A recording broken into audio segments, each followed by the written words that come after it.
उपसा बंदी विरोधात शेतकऱ्यांचा जलसंपदा विभागावर मोर्चा केला। उपसा बंदी रद्द झालीच पाहिजे अशी मागणी त्यांनी केली। याविषयी शेतकऱ्यांनी जोरदार घोषणाबाजी केली।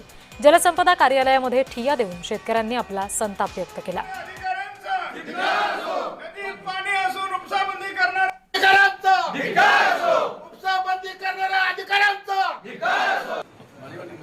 धरणातनं पाणी किती सोडताय आणि तुमचे लाभधारक किती आहेत, किती टीएमसी पाणी सोडताय आणि किती टीएमसी पाण्याची वसुली करताय, ह्याचा हिशोब आज काही त्यांनी दिलेला नाही। उलट या भागातल्या शेतकऱ्यांना दूषित पाणी उपसा केल्याबद्दल, पाटबंधारेचं नदी स्वच्छ ठेवल्याबद्दल या पाटबंधारे विभागानं त्या भागातल्या शेतकऱ्यांना मदत द्यायला पाहिजे, प्रोत्साहन द्यायला पाहिजे, त्यांचा विद्युत पुरवठा 24 तास चालू राहायला पाहिजे।